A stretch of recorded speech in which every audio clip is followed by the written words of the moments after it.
BJ from Game Gumbo. I've got my guest here, Liz Davidson from Beyond Solitaire. I've got Steve in, and Steve's played a game recently, Liz, that I am very curious about because I love Carcassonne. I'm not as good as DJ Bell at playing Carcassonne, or Eric Buscemi, another one. Yeah, Eric and Jay are Carc Sharks, but this is one that I'm really interested in, Steve. What is Mists Over Carcassonne, or Carcassonne des Mists, if I'm reading that correctly? It is the co-op version of Carcassonne that just came out.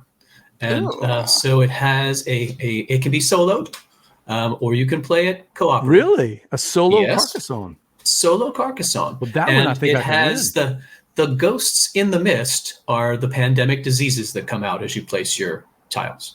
So you're constantly fighting to manage the ghosts on the board. They're a limited supply. Run out of tiles, you lose. Run out of ghosts, you lose. It's got a pandemic-y feel to it.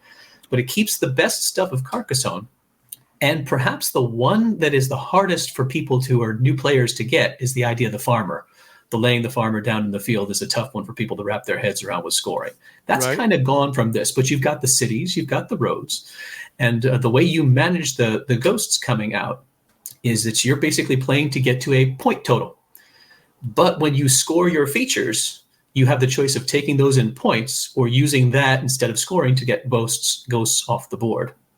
So you have to, choose, well, we're way behind, but the ghosts are, starting to run away with this. We need to manage the board. And if you can't, and just like in regular Carcassonne, you want to keep your cities to yourself. Here you want to do the exact opposite.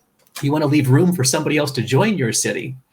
Because if you can score the city and both of you are in it, you both score at the same time. You get all full points, or one of you can score points and the other one can take ghosts. Was that a hard adjustment for you? Because there's a lot of Carc Sharks out there who want to set up cities and steal other cities. Was that a hard adjustment? It wasn't a hard adjustment because all of the same things that you're trying to avoid, the strategies of someone trying to get onto your city. Now you want to do those strategies. You want to leave room for them to be able to do it. So you might have to have, you want someone to build a city 2 from where you are. So you can fill in and find the one that makes it so that you're sharing that city. It wasn't a hard flip. But I want to say it's not hard. This is actually a pretty hard game. We played it twice. Luke and I did. Okay. And we got one rule wrong. I should have gone back to the drawing board. Jake's right. I'm not. You should have texted Liz. I should have texted Liz, or had, like Jake said, had BJ teach the game. Yeah, right. But then it gets, the first layer of it is pretty straightforward. And then it adds things that are like the equivalent of the monasteries. And it also adds a cemetery that you have to manage like a monastery, so that if you can enclose the cemetery, which is going to draw ghosts to it. Is that what we're looking at right there on that? I'm trying to. You're looking at the big center tile in the middle is a 4x4 tile that is the starting point for the city. So that's like the opening for the city with 2 roads coming out of it. Oh, there's not a cemetery on there. You know it when you see it because it's spooky and creepy. But if you can fill up and score and basically deal with the cemetery, you have closed off that problem, but you have to bury one of your meeples in there. You lose the ability to play that meeple for the rest of the game. I like that. So it gets harder, and it actually is pretty thematic. It sticks to things. It's Carcassonne, but in a very different vibe. Well, and you wouldn't see the ghosts there because you've got to build out all the different villages and everything. So I'm assuming there's a mechanic that brings out the ghosts as they come out. If you look at the areas that are in gray, that's the mist, and those have ghosts printed on them. As you put them into play, the little ghost meeples come out and go onto those areas. So you have to fight them off. Liz has been very quiet. Is Liz? I don't know anything about this game. I'm just listening. Is Liz not a fan of Carcassonne? Are you a fan? I mean, I played it forever ago. It's fine. Right. Mm-hmm. It doesn't make my heart leap with joy or anything. It was fine.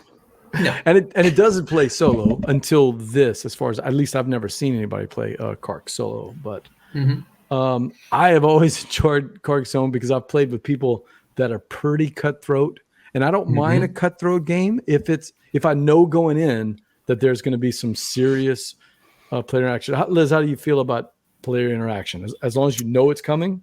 If I know it's coming, there's certain games where I really like it, and then certain ones where, I mean, it's okay. So I'm superstitiously avoidant of trash talk. Unless we're playing Obsession, in which case you have to pretend that you're being catty like Maggie Smith.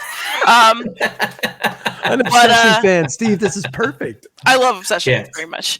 But like, I actually do enjoy player interaction. I don't ever review games like that typically because, solo, but I do have friends, shockingly, and I do play games with them, also shockingly. But, my favorite game that was a multiplayer of last year is probably Alex Knight's Land and Freedom. It's about the Spanish Civil War. It's published by Blue Panther, and it is a 3-player semi-cooperative game where you're playing as sort of Spanish Republican factions against fascism.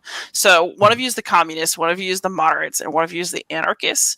And you're all trying to make sure that you're the government that will theoretically come out on top if you survive, but you're also trying to defeat fascist forces on the board.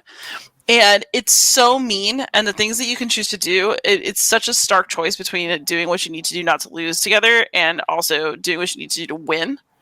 And so I really enjoyed it, except that David Thompson is a dirty communist who made us lose. Oh. Melissa wants to know, what's the name of that game It's again? called Land and Freedom. Land and Freedom. So I'm hearing semi-co-op for sure, right? Yeah. Mm-hmm. Yeah, and I enjoyed that one because it's fun to be like, no, I'm totally helping everyone out. Bam, no, I'm not. Haha. It's very entertaining. David makes it extra semi. Indeed. But I've also, I've played it at game nights and stuff. And people it's really funny after the first play, people, want to play it again typically because you get whooped by the fascists and then you want to try to fix it. But maybe your selfishness will keep getting in the way. I don't know. But I like that it's cutthroat because it really plays on your own human nature as somebody who both wants to win and is anxious about it, and as somebody who realizes you have to do something together too. It's fun. Semi-co-ops are a tough one. It's people have to know going in how we're going to do this thing, and sometimes somebody can tank it. That's Well, actually, Land and Freedom is also interesting as a semi-co-op because it does something that makes it harder to know whether you should just say screw it and try to mess everybody up. Okay. Because basically the way that you win the game is by putting tokens into what's called the Bag of Glory, and then you pull them out at the end to see who people actually voted for, but there's some uncertainty in there. So even if somebody's got more tokens in there, that doesn't actually mean that they're going to win the game. So you could, in fact, be the very best helper and get the most stuff in the bag and still not win the game if other people have been fairly competitive. And so I think that's the key, that hidden information, right? Yeah, exactly. Yeah. Mm-hmm.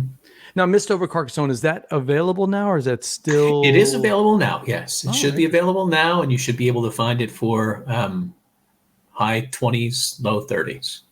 That ballpark.